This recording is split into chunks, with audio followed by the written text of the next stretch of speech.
நம்மளுக்கு வந்து டாபிக் செலெக்ஷனில் வந்து ஒரு டாபிக் வந்து நான் எலக்ட்ரிக்கல் படிச்சுட்ருக்கேன். நான் வந்து இப்போ சாஃப்ட்வேர் போகணுன்னா என்ன ரோல் பண்ணணும் அண்ட் எனக்கு இந்த ஃபண்டமெண்டல்ஸ்லாம் புரியல.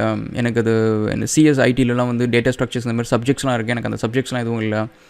அண்ட் அவர் எலக்ட்ரிக்கல் தான் நினைக்கிறேன். ஸோ எனக்கு இல்லை. ஸோ எனக்கு வந்து இந்தமாரி பேசிக்ஸ் வந்து இல்லாமல் நான் போய் சர்வை பண்ண முடியுமா? எனக்கு அது வந்து ஒரு பாட்டில் நெக்காக இருக்குமா? கடைசியாக வந்து எனக்கு எதாவது பிரச்சனை ஆகிடுமா? நான் க்ரோ ஆக முடியாமல் போயிடுமா அப்படின்னு சொல்லிட்டு ரொம்ப ஃபீல் பண்ணி கேட்டிருந்தார். இது சொல்கிறதுக்கான எல்லா தகுதியும் நம்மளுக்கு இருக்குது. நம்ம சிவில் படித்தோம், அதுக்கப்புறம் சப்போர்ட்டில் இருந்தோம், அண்ட் சிஸ்டம் அட்மின் ஒர்க் இந்தமாரிலாம் பண்ணோம். அதுக்கப்புறம் ஃபுல்லாக வந்து இன்ஃப்ராஸ்ட்ரக்சர், கேடு, ஃபைபர் ஆப்டிக்ஸ் இந்த சைடு தான் இருந்தோம். நடுவில் கிடைக்கிற ஆப்பர்ச்சுனிட்டிஸில் வந்து டெவலப்மெண்ட் பண்ணோம். அப்படி பண்ணது தான் டெவலப்மெண்ட். அதுக்கப்புறம் ஐ பிகேம் பேஷனேட். அதுக்கப்புறம் கொஞ்சம் பெரிய பெரிய ப்ராஜெக்ட்ஸ்லாம் ஒர்க் பண்ணேன். ஸோ கொஞ்சம் நிறையா ஹேண்ட்ஸ் ஆன்லாம் கிடச்சிச்சு லக்கிலி. ஸோ அதனால் நம்ம அதை பற்றி பேசலாம். Okay, welcome to Australian guys.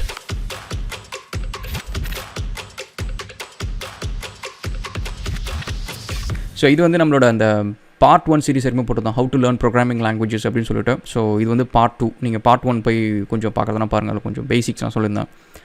சரி, இந்தமாரி நம்மளுக்கு வந்து இந்த ஃபண்டமெண்டல்ஸு, ஹிஸ்ட்ரி ஆஃப் கம்ப்யூட்டர்ஸு, அதுக்கப்புறம் இந்த டேட்டா ஸ்ட்ரக்சர்ஸு, அதுக்கப்புறம் இந்த அப்ளிகேஷன் ஆர்கிடெக்சர்ஸு, இந்த டெர்மினாலஜிஸ் இதெல்லாம் வந்து எல்லாம் வந்து புரிஞ்சதுக்கப்புறம் தான் நம்ம வந்து சாஃப்ட்வேர் இன்ஜினியர் ஆகணுமா நம்ம வந்து அப்படின்னு சொல்லிட்டு ஒரு கொஷின் கேட்குறாங்க. C guys, I don't think so. நீங்கள் வந்து இப்போ கூட பார்த்தீங்கன்னா ஒரு டெஸ்க்டாப் அப்ளிகேஷன் வந்து ப்ராஜெக்ட் வந்து I have to take it and do it. Almost like 2 months வந்து தே வெயிட்டிங். எனக்கு என் வேலையை முடிச்சுட்டு இப்போ கையில் இருக்க ஒர்க்லாம் முடிச்சுட்டு அந்த ப்ராஜெக்ட் நான் எடுக்க போகிறேன். அது வந்து என் கம்பெனியில் நான் தான் ஆக்சுவலி அந்த ஹேண்ட்ஸ் ஆன் வேலையை நான் செய்வேன். எங்கள் ஆஃபீஸில் வந்து யாரும் டெஸ்க்டாப் டெவலப்பர்ஸ் யாருமே கிடையாது. ஸோ நம்ம தான் அந்த வேலையை செய்வோம். ஸோ இப்போ நீங்கள் பார்த்தீங்கன்னா அந்த ஹிஸ்ட்ரி ஆஃப் கம்ப்யூட்டர்ஸு, அதுக்கப்புறம் அந்த டேட்டா ஸ்ட்ரக்சர்ஸு, கம்ப்யூட்டர் ஆர்கிடெக்சரு, அந்த டெர்மினாலஜிஸ் இதெல்லாம் தெரிஞ்சவங்கலாம் வந்து பார்த்திங்கன்னா என்ஐடியில் இருப்பாங்க, இல்லைனா வந்து ஏதோ ஒரு இன்ஸ்டியூட்டில் வந்து சொல்லி கொடுத்துட்ருப்பாங்க. And see the point is like that is not the stopping. ஒரு ரோட் பிளாக்ஸ் கிடையாது கைஸ். எனக்கு என்னென்னா வந்து எனக்கு ஃபஸ்ட்டு எனக்கு வந்து ஒரு ஆப்பர்ச்சுனிட்டி, அது வந்து I take it or I miss it. எனக்கு வந்து என் பாஸ் சொன்னது இது தான், ஒன்று நீ எடுத்தனா இது செஞ்சு முடி, இல்லைன்னா வந்து எடுக்காது, இவ்வளோ தான் எனக்கு.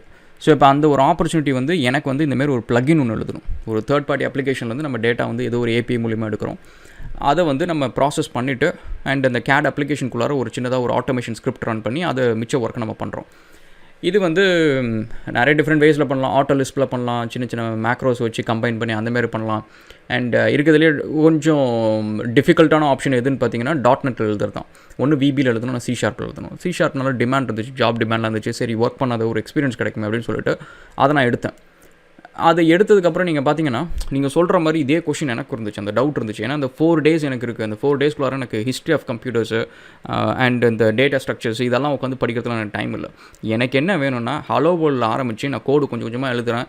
எனக்கு நடுவில் வந்து ஸ்விட்ச் கேஸுக்கும் எனக்கு இஃபெல்ஸுக்கும் வந்து எனக்கு என்ன டிஃப்ரென்ஸு, எப்போ நான் ஸ்விட்ச் கேஸ் யூஸ் பண்ணணும் அப்படின்ற ஒரு கம்பேரிசன் கூகுளில் போய் ஸ்டாக் ஓவர்ஃப்ளோவில் படிச்சுக்கிறேன்.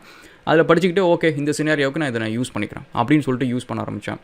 அண்ட் இல்லை, அதுக்கு முன்னாடி பேசிக்ஸ்லாம் தெரியும், பட் சொல்கிறேன், ஒரு எக்ஸாம்பிளுக்கு சொல்கிறேன், உங்களுக்கு பேசிக்ஸாக சொன்னால் உங்களுக்கு இதெல்லாம் புரியுமே அப்படின்ட்டு. அதுக்கப்புறம் நீங்கள் பார்த்தீங்கன்னா சம்டைம்ஸ் வந்து இந்த டெஸ்க்டாப் அப்ளிகேஷனில் பார்த்தீங்கன்னா ஒன்று வந்து நம்ம ஈவெண்ட் பேஸ்டு, நம்ம வந்து ஃபங்க்ஷன்ஸை கால் பண்ணி அதில் ஆர்குமெண்ட்ஸ்லாம் பாஸ் பண்ணி நம்ம இது பண்ணுவோம்.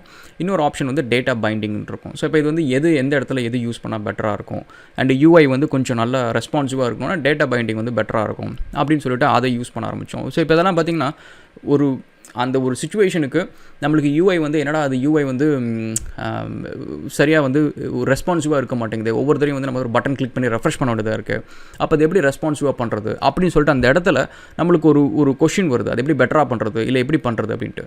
அப்போ நீங்கள் போய்ட்டு அதை ரிசர்ச் பண்ணிட்டு ஓகே நம்ம வந்து இப்போ ஜஸ்ட்டு வந்து UIயில் ஒரு லிஸ்ட் வியூ ஒரு டேட்டா கிரிடோ இருக்குது, அதில் வந்து நம்ம டேட்டா வந்து ஜஸ்ட்டு லோட் பண்ணுறோம் அப்படின்னா வந்து நம்ம ஒவ்வொரு தரையும் அந்த டேட்டா வந்து ரெஃப்ரெஷ் பண்ணிருக்கணும், இதெல்லாம் பண்ணிருக்கணும். அதுக்கு பதிலாக டேட்டா பைண்ட் பண்ணிட்டோன்னா நீங்கள் எந்த கலெக்ஷன் கூட பைண்ட் பண்ணுறீங்கன்னா அந்த கலெக்ஷன் அப்டேட் பண்ணிங்கன்னா உங்களுக்கு UI அப்டேட் ஆகிடும். ஸோ இப்போ நீங்கள் பார்த்தீங்கன்னா ஒரு பட்டன் வச்சு அதை ரெஃப்ரெஷ் பண்ணி திரும்ப டேட்டாவை ஃபெச் பண்ணி லோட் பண்ணுறதுக்கு பதிலாக ஸ்ட்ரைட்டாகவே உங்களுக்கு டேட்டா அப்டேட்டடாக இருக்கும். ஸோ இப்போ இந்த ஒரு விஷயம் வந்து இதை பண்ணுறதுக்கு முன்னாடி எனக்கு அப்படி ஒன்று இருக்கான்னு கூட தெரியாது. ஸோ அந்த நேரத்துக்கு எனக்கு இதை பண்ணால் இப்படி பெட்டராக இருக்குமே, இன்னொரு விஷயத்தை வந்து இந்த அப்ளிகேஷனும் கொஞ்சம் ஸ்மார்ட்டாக இருக்குமே அப்படின்னு சொல்லிட்டு யோசிச்சுட்டு அதுக்கு என்ன பண்ணலான்னு போய் தேடுறப்ப இந்தமாதிரி ஒரு விஷயம் கிடைக்குது. அப்போ கற்றுக்குறோம். ஸோ இப்போ இதே மாதிரி வந்து டேட்டா பேஸ் யூஸ் பண்ணுறப்ப பார்த்திங்கன்னா நம்மளுக்கு வந்து நிறைய டிஃப்ரெண்ட் ஆப்ஷன் இருக்குது. MySQL இருக்குது அண்ட் MSSQL நினைக்கிறேன். அந்த இதில் வந்து மைக்ரோசாஃப்ட் SQL சர்வர் நினைக்கிறேன், அது ஏதோ ஒன்று இருந்துச்சு. அதுக்கப்புறம் வந்து SQLite இருந்துச்சு. பட் இந்த ப்ளகினுக்கு நான் லோக்கலாக டேட்டா ஸ்டோர் பண்ணுறதுக்கு வந்து XAML XML எதுவும் யூஸ் பண்ணல. நான் வந்து SQLite யூஸ் பண்ணேன். ஒரு ரீசன் என்ன அப்படின்னா வந்து ஏற்கனவே வந்து அவங்க சர்வர் சைடு யூஸ் பண்ண சில டேபிள் ஸ்ட்ரக்சர் எல்லாத்தையும் வந்து நான் இங்கே ஈஸியாக அப்படியே ரெப்ளிகேட் பண்ணிக்கலாம். ரெப்ளிகேட் பண்ணிட்டு அது அப்படியே நான் இங்கே வந்து ஒரு வேலை மிச்சம். கொரீஸ்லாம் கூட நிறைய விஷயத்தை அப்படியே நம்ம வந்து யூஸ் பண்ணிக்கலாம். அண்ட் ஸோ அப்படின்றதுனால வந்து அதை நம்ம சூஸ் பண்ணோம். ஸோ இப்போ நீங்கள் பார்த்தீங்கன்னா இங்கேயும் வந்து ஒரு லேர்னிங். ஸோ இப்போ இந்த டிஃப்ரெண்ட் விஷயம் XMLலையும் வந்து டேட்டா ஸ்டோர் பண்ணி வச்சுக்கலாம் அண்ட் SQLiteலையும் பண்ணலாம். பட் SQLiteல நிறைய பண்ணலாம், ட்ரிகர்ஸ்லாம் க்ரியேட் பண்ணலாம். ஸோ அந்த டேட்டா பேஸில் வந்து டேட்டா வரப்பே வந்து நம்ம அதுலேருந்து வர இன்ஃபர்மேஷனை வந்து ப்ராசஸ் பண்ணி டேட்டா பேஸ்க்குள்ளாரே ட்ரிகர் எழுதி இன்னொரு டேபிளில் டேட்டாவை பாப்புலேட் பண்ணலாம். ஸோ இந்தமாரி விஷயம்லாம் நம்ம பண்ண முடிகிறப்ப வந்து அப்போ இது பெட்டரான ஒரு சாய்ஸ் அப்படின்னு சொல்லிட்டு இந்த இடத்துல ஒரு லேர்னிங். ஸோ இப்படி வந்து நீங்கள் போகிற வழியில் உங்களுக்கு எதெல்லாம் புரியலையோ எதெல்லாம் தேவையோ அதை நீங்கள் கற்றுக்கிட்டு நீங்கள் அப்படி ப்ராசஸ் பண்ணாலே வந்து யூ கேன் கோ ஃபைன். எனக்கு பொறுத்த வரைக்கும் சில பேர் வந்து ரொம்ப இந்த அம்பி டைப்பில் இருப்பாங்க.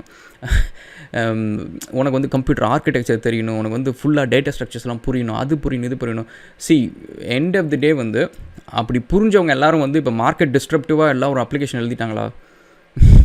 எல்லாம் $multi-million அப்ளிகேஷனை எழுதி எல்லாம் வந்து டெஸ்லாவுக்கும் அவங்களுக்கும் வந்து எழுதி கொடுத்துட்டாங்களா? கிடையாது. நீங்கள் வந்து ஒன்றும் இல்லை, பக்கத்தில் இருக்கிற NITயில் வந்து கும்பகோணத்தில் ஏதோ ஒரு சின்ன ஊரில் வந்து நீங்கள் ஒரு NITக்குள்ளே போனீங்கன்னா அங்கே ஒர்க் பண்ணுற ஒருத்தருக்கு வந்து வேலை கிடைக்காம அவங்க வந்து டியூட்டராக ஒர்க் பண்ணிருப்பார். அவர்கிட்ட இந்த எல்லா கொஷனுக்கும் அவருக்கு ஆன்சர் இருக்கும். நீங்கள் வந்து ஒரு கம்ப்ளீட் அப்ளிகேஷனோட எனக்கு டேட்டா ஸ்ட்ரக்சர்னா எக்ஸ்பிளைன் பண்ணுங்கள், அதை பண்ணுங்கள் இதை பண்ணுங்கள், இதை கேட்குறதுக்கு எல்லாத்துக்கும் ஒரு இந்த பேசிக்ஸ் எல்லாத்துக்கும் ஃபண்டமெண்டல்ஸ்க்கு எல்லாத்துக்குமே ஆன்சர் இருக்கும். பட் ரியலாக ஒரு ப்ராஜெக்ட் கொடுத்து டெலிவர் பண்ணுங்கள் அப்படின்னா முடியாது. சரியா? ஸோ அதனால் வந்து this is not the stopping thing guys. So உங்களுக்கு வந்து இது வந்து ஐ ஹர்ட் இட். ஏன்னா நான் வந்து சிவில் சைட்லேருந்து வரேன் அண்ட் இந்தமாதிரி அப்ளிகேஷன்லாம் எழுதிட்டு இருக்கிறப்ப சில சமயம் வந்து நம்ம மற்ற சாஃப்ட்வேர் கம்பெனிஸ் கூட வந்து சேர்ந்து ஒர்க் பண்ணும். நான் வந்து இன்ஜினியரிங் சைடு இருப்பேன், பட் இருந்தாலும் I work as a sort of like ஒரு சீனியர் டெவலப்பர் அந்த மாதிரி வந்து இன்ஜினியரிங் சைட்லேருந்து இருப்பேன். அண்ட் இந்த சைடு பார்த்தீங்கன்னா பியூர் சாஃப்ட்வேர் டெவலப்பர்ஸ் இருப்பாங்க. ஸோ அந்த சைட்லேருந்து வரப்போ நீங்கள் பார்த்தீங்கன்னா தே ஸ்பீக் டெர்மினாலஜிஸ் விச் நான் சாஃப்ட்வேர் லைனில் என் ஆஃபீஸில் நான் மட்டும் தான் சாஃப்ட்வேர் எழுதிட்டு இருக்கேன். ஸோ அப்போ வந்து எனக்கு இன்ட்ராக்ட் பண்ணுறது கூட ஒரு ஆள் கிடையாது. ஸ்டாக் ஓவர்ஃப்ளோ தான் என்னோட ஒரே பாயிண்ட் ஆஃப் இன்ஃபர்மேஷன் அந்த டைமில்.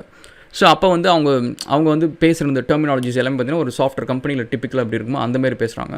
பட் எனக்கு வந்து I work with civil engineers, I work with CAD designers. So அப்போ வந்து எனக்கு அந்த டெர்மினாலஜிஸ்லாம் அவ்வளோ பெரிய ஃபெமிலியாரிட்டி கிடையாது.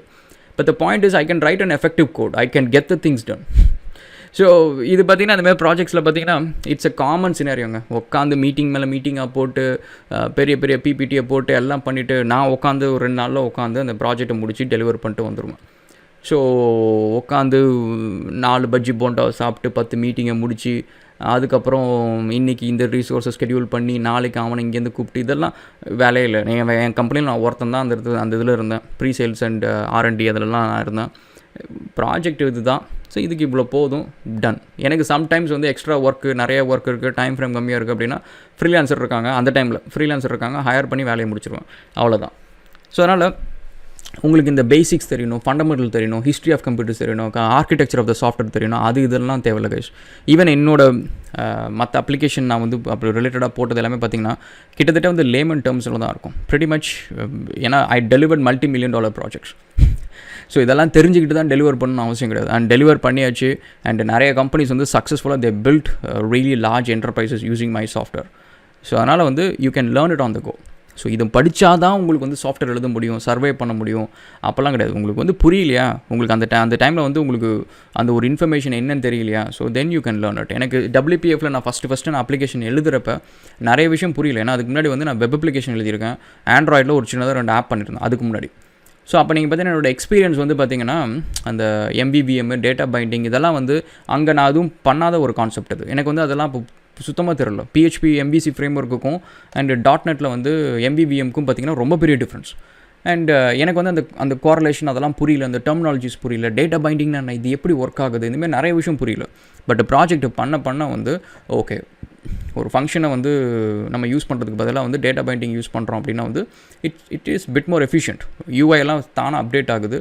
ஸோ அந்தமாரி ஒரு விஷயம். அதுக்கப்புறம் யூஐ த்ரெட்லேயே வந்து நம்ம நிறையா கோட் பிஹைண்ட் எழுதக்கூடாது அப்படின்ற மாதிரி சின்ன சின்ன விஷயம். அந்த ப்ராஜெக்ட்ஸுக்கு ஒரு பாட்டில் நெக் இருக்கா, ஒரு ப்ராப்ளம் இருக்கா, அப்போ இதனால தான் அந்த ப்ராப்ளம், அப்போ ஒரு லேர்னிங் இருக்குது, அப்போ இதுக்கு என்ன பண்ணுறது, ஸ்டாக் ஓவர்ஃப்ளோ. அங்கே போயிட்டு பார்த்தீங்கன்னா இதேமாரி சொல்யூஷன் யாராவது ஒருத்தவங்க போட்டிருப்பாங்க, இதுக்கு இப்படி பண்ணுங்க அப்படி பண்ணுங்கன்ட்டு எடுத்து பண்ணால் வேலை முடிஞ்சிச்சு. அந்த இடத்துல you can learn it. So அதனால் இந்த பேசிக்ஸ் தெரியணும், இந்த ஃபண்டமெண்டல் தெரியணும் அப்படின்னு சொல்லிட்டு you don't have to stop yourself. You just go ahead guys, start writing code. நீங்கள் கோட் எழுதுங்க. எழுத வந்து உங்களுக்கு எங்கெங்கெல்லாம் வந்து புரியலையோ, எங்கெங்கெல்லாம் கற்றுக்கணுமோ அங்கே கற்றுக்கோங்க. It's easy. அண்ட் அதேமாரி என்ன டெக்னாலஜிஸ் சூஸ் பண்ணுறது அப்படின்னு சொல்லிட்டு நிறைய பேர் கொஷின் கேட்குறீங்க. அது வந்து ப்ராப்ளி நெக்ஸ்ட் வீடியோவில் வில் டாக். நிறையா இருக்குது கைஸ். உங்களுக்கு வந்து ஆப்ஷன்ஸ் வந்து பிளென்ட்டி. எல்லாத்துலேயும் பார்த்தீங்கன்னா ஆப்பர்ச்சுனிட்டிஸ் இருக்குது. ஸோ இதில் பண்ணால் உங்களுக்கு ஆப்பர்ச்சுனிட்டிஸ் கம்மி, அதில் அதிகம் அப்படிலாம் இல்லை. எல்லாத்துலேயும் கிட்டத்தட்ட ஆப்பர்ச்சுனிட்டிஸ் இருக்குது. ஸோ உங்களுக்கு எது வந்து பண்ணால் உங்களுக்கு கொஞ்சம் சாட்டிஸ்ஃபேக்ஷனாக இருக்குது அந்த கோடு எழுதுறது பார்க்குறதெல்லாம், then choose that. So it's rewarding. Okay, we'll catch up again in another video. Thank you so much guys and cheers.